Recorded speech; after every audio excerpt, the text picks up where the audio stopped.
اعوذ باللہ من الشیطان الرجیم بسم اللہ الرحمن الرحیم رب اشرح لی صدری ویسر لی امری واحلل عقدۃ من لسانی یفقہوا قولی۔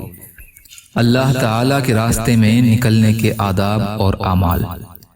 حضرت معاذ جہنی رضی اللہ تعالی عنہ سے روایت ہے کہ رسول اللہ صلی اللہ علیہ وسلم نے ارشاد فرمایا، جس نے اللہ تعالیٰ کے راستے میں 1000 آیتیں تلاوت کی، اللہ تعالیٰ اسے انبیاء علیہ السلام، صدیقین، شہداء اور نیک لوگوں کی جماعت میں لکھ دیں گے۔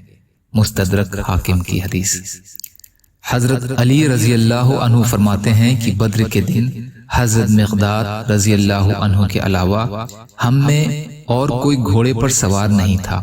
میں نے دیکھا کہ رسول اللہ صلی اللہ علیہ وسلم کے علاوہ ہم سب سوئے ہوئے ہیں۔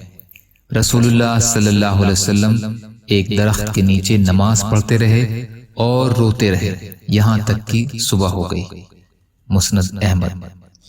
حضرت ابو سعید خدری رضی اللہ عنہ روایت کرتے ہیں کہ رسول اللہ صلی اللہ علیہ وسلم نے ارشاد فرمایا، جو شخص ایک دن اللہ کے راستے میں روزہ رکھے، اللہ تعالیٰ اس ایک دن کے بدلے دوزخ اور اس شخص کے درمیان 70 سال کا فاصلہ کر دیں گے۔ نسائی۔ یا اللہ ہم سب کو کہنے سننے سے زیادہ عمل کی توفیق عطا فرما۔ یا اللہ جو مظلوم ہیں، پریشان حال ہیں، بیمار ہیں، قرض میں ہیں، بے روزگار ہیں، محتاج ہیں، ان کی مدد فرما۔